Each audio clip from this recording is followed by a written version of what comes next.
ntabwo njya niba rwose ngende umusore ngoresha imbaraga zanjye haba amabuye ndaterura haba ikiyede ndakora ntabwo njya niba n'indoki zanjye murazibona ukuntu zimeze kabisa.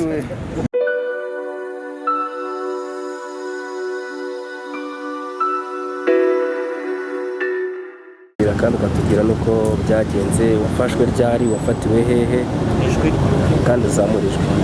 Nitwa Barigora Theoneste, nkaba narafatiwe hakurya y'ahantu bita Masoro mu murenge wa Mubuga, bansanganye furati imwe nini iri ihagaze hariya. Ko byaje kugenda rero, haje kuba ni ku munsi w'ejo bundi kwa kabiri, ariko byatangiye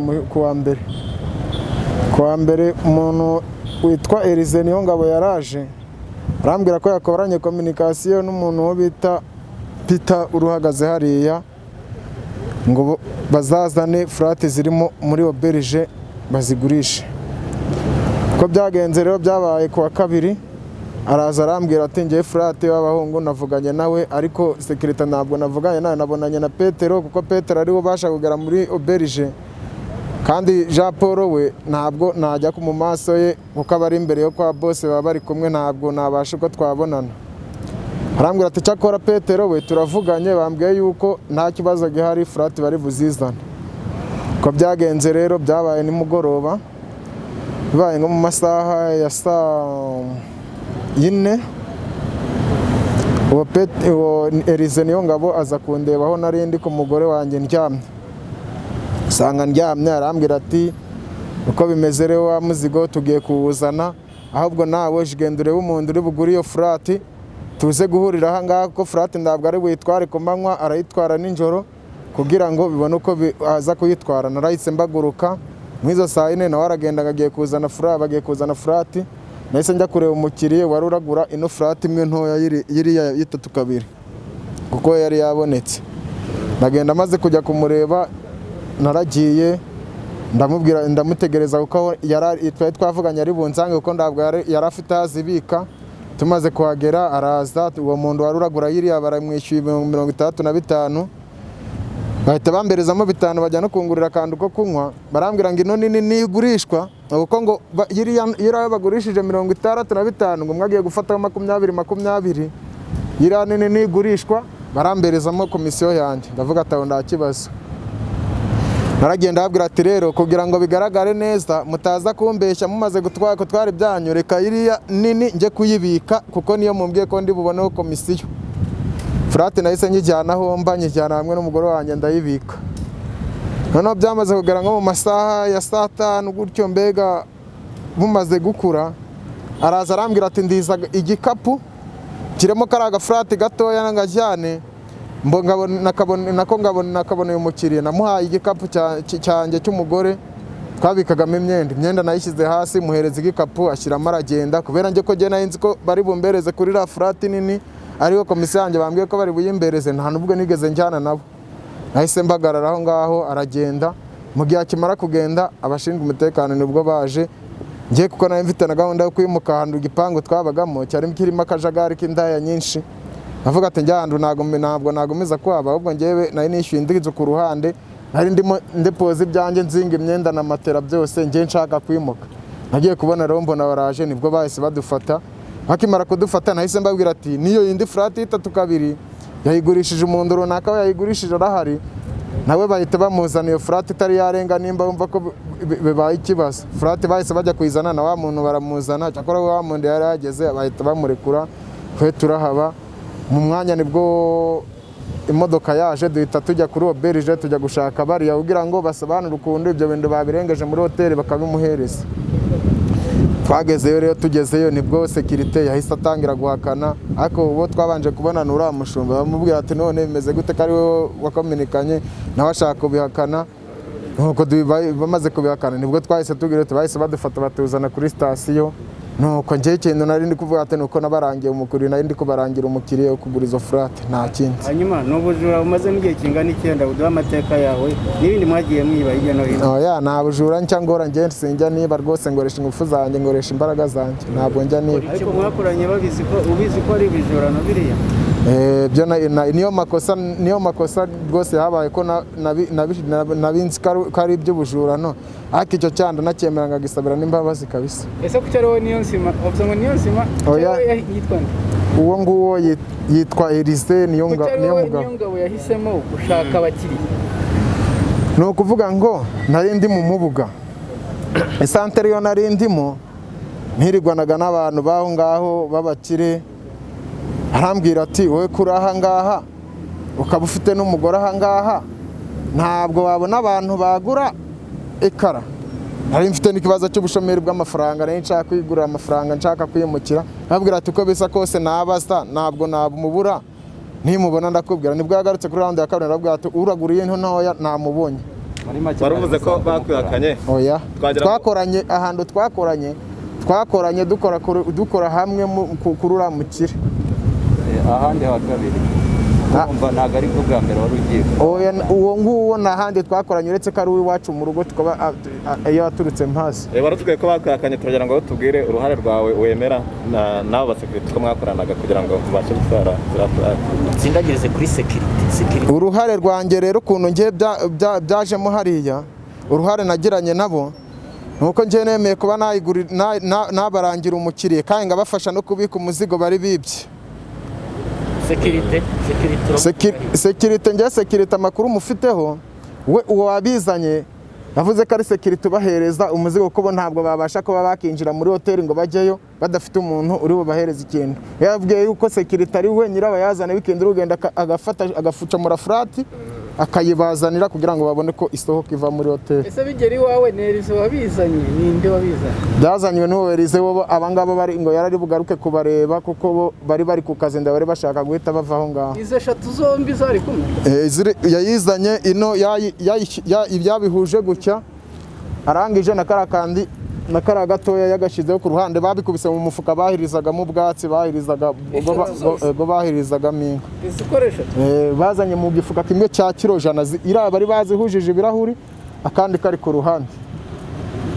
Azihujije ibirahuri ashyira ku rutugu akandi kari ku ruhande ku mu gifuka bari bazaniragamo amatungo ubwatsi. Ubu rero uri mu maboko y'urwego rw'umutekano, igusigiye somo ki? Somo binzigiye rwose, ntabwo iki cyaha cyazongera kungaragaraho rwose. Ndanabisabira n'imbabazi ndemera icyaha kuba narabyivanzemo. Ndasaba imbabazi kandi nganemera icyaha ikosa ko ritazongera kungaragaraho n'umunsi ari uretse ko n'ubundi no mu bisanzwe ntabwo nibaga nta kintu cy'ubujura ngene cyangendagaho. Kuki utagize amakenga maze kumenya ko byibwe? Ni ubushomeri bwabitewe ko nta kazi nari ndiho, wenda ngo ni ikintu ubushomeri bwabindeye numvisha amafaranga bari bumbereze n'ubushomeri nari ndimo ndavuga ati nta kindi rwose. Urabona akazi? Tuburayi tubona akazi ku buryo tutakwizera ko wabisubiramo? Ntabwo njya niba rwose, ngende umusore ngoresha imbaraga zanjye, haba amabuye ndaterura, haba ikiyede ndakora. Ntabwo njya niba n'indoki zanjye murazibona ukuntu zimeze kabisa. Njyewe ubundi ngoresha akazi kanjye k'ingufari nige ngora ikiyede cyasi ubu nabonye umuntu no guhinga ndahinga njye. Uratwibwira hanyuma tubwire uburyo byakugendekeye kugira ngo bakube ziriya frate? Nitwa Bwanake François Saveri. François Saveri nige nyiri Auberge Saint Jean Leopold. Uko byagenze ubwarakeye mu gitondo ngene nitegura nigira ku kazi, numva umukobwa ukora amasuku atari ko ndabona ya frate yo muri bingaro ntayihari, hari indi frate indi kuri bingaro ya ruguru nayo ntayihari. Tubaza umusekirite bati se byagenze bite? Umusekirite ntabwo yarigeze abibona, yabibonye yabyumvise ariko abo ngabo babivuze. None ubwo dutangira uburyo bwo gushakashaka bwo kubaza umusekirite byagenze bite n'abakozi bandi. Mbwira umusekirite nigenda noneho mujye n'ahandi mu checking murebe niba nta bindi bintu byabuze. Arambwira ngo narebye nta bindi byabuze. Koko tugiye guhamagara muri ribu mbabwira ko twabuze frate ebyiri, ariko nyuma niho polisi yaje kutubwira ko ari 3. Kuko umusekirite mubwira ngo ajye kureba niba nta kindi cyabuze yigeze atangaza iyo ngiyo ya 3. Nuko mbishyira mu rwego rwa ribu icyo gihe polisi yaraje na ribu iraza n'abashinzwe na coordinator wa daso ngira ngo ndabyihorera nigiye ku kazi.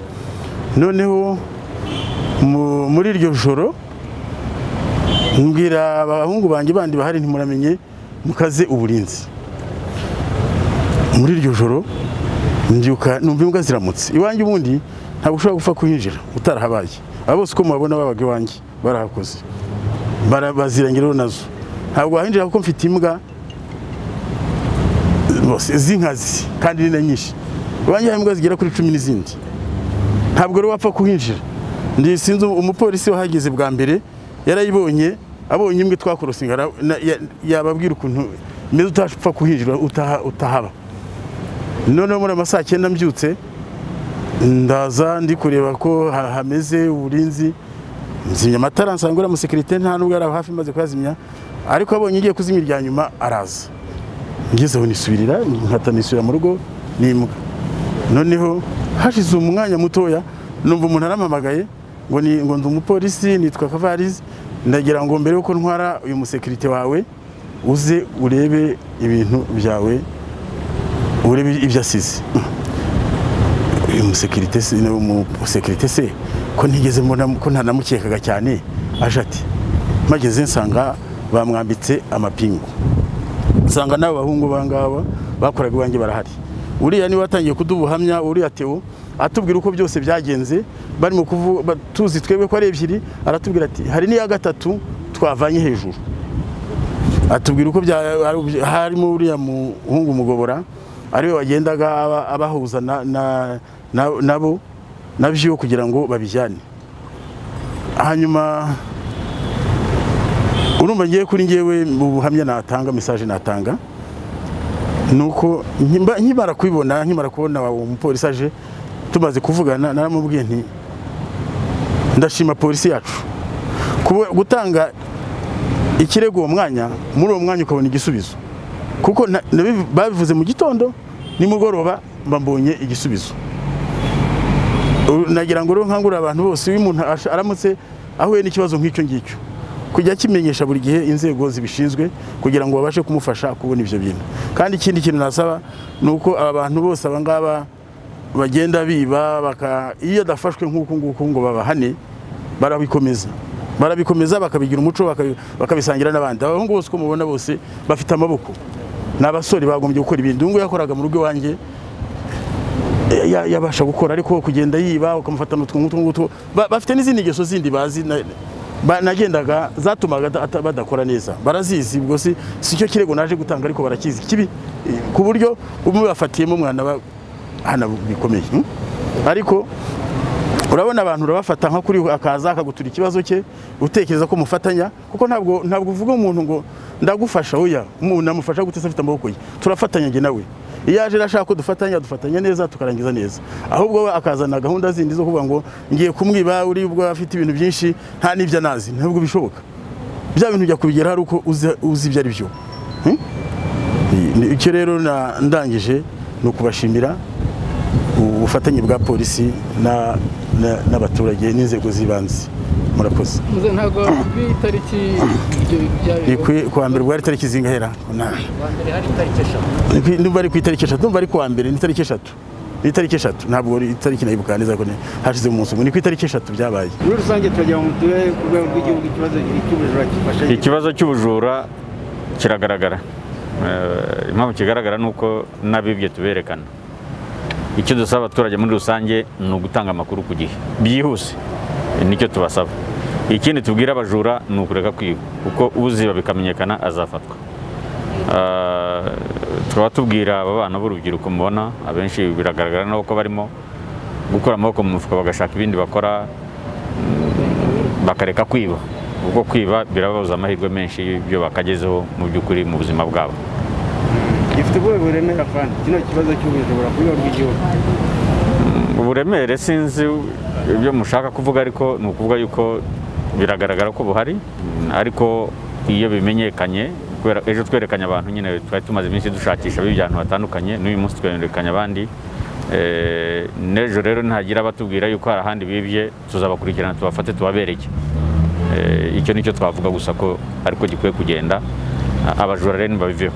Afande, hari undi tubona wambaye impuzankano y'abashinzwe umutekano bikorera ku giti cyabo, iki cyo ntabwo ari icyasha cyashyirwa ku bantu barindira abandi umutekano bikorera ku giti cyabo? Ubushize nabwo twarabivuze, twarabyerekanye, twerekanye aho muri kiriya cyanya cyahariwe inganda, aho abantu nanone bashinzwe kuba barinda ibyo bakwiye kuba barinda n'ibyo kompanyi zabo ziyemeje yuko bagize uruhare mu uko byibuka. Ibyo rero n'ahangaha ngira ngo biragaragara yuko hari abantu babigizemo uruhare. Icyo tuvuga ni uko abashinzwe ibigo by'abikorera mu kubungabunga umutekano byigenga bakwiye kumva inshingano bafite zo kureba, guhitamo neza abakozi bakoresha, kubera ko ushobora kumuhitamo kugira ngo ajye gukora akazi, ahubwo akagenda agahungabanya umutekano nk'uko twagiye tubitangaho ingero. Ibyo rero rwose turababwira yuko bagomba gushyiraho akabo, ariko noneho tubwira nabo bashinzwe umutekano, ni ikibazo gikomeye cyane iyo ushinzwe umutekano akaba ari uhungabanya, niba biveho rero babireke. Murakoze. Afande, bibaye umunsi wa kabiri wikurikiranira polisi yereka itangazamakuru abantu biri, byaba bivuze yuko hagurukiye abajura muri rusange? Nuko ari bibiri yikurikiranya, ariko n'ubushize bundi haciyemo ngira umunsi umwe cyangwa ibiri nabwo twari twaberetse. Bishobora kuba rero 2, 3, 4, 5, uko bazagenda biba, uko bazagenda bafatwa tuzababereka. Twebwe ntabwo tuzaramirwa ngo ni bangahe bibye cyangwa ni iminsi ngahe tugiye kubahamagara, kereka ni mudutengwa mukaba ngo ntabwo turi buze. Ariko twizera yuko mufite wene inshingano zo kugeza ku Banyarwanda yuko abibi byabo babigaruriwe, polisi nayo yakoze inshingano zayo igafata bibye, ariko noneho no guha ubutumwa abiba yuko batakwiye kubikora kubera ko bariba bagafatwa. Kandi hari Nyabugogo hari ikibazo cy'abantu bagura amatike bakagura ari menshi umugoroba igiciro bagakuba kabiri. Iki kintu sinzi niba mwarakimenye. Icyo kibazo turakibona kiri ku mbuga nkoranyambaga, turagikurikirana. Umunsi habaye ngombwa ko tugitangariza itangazamakuru tuzabatumira.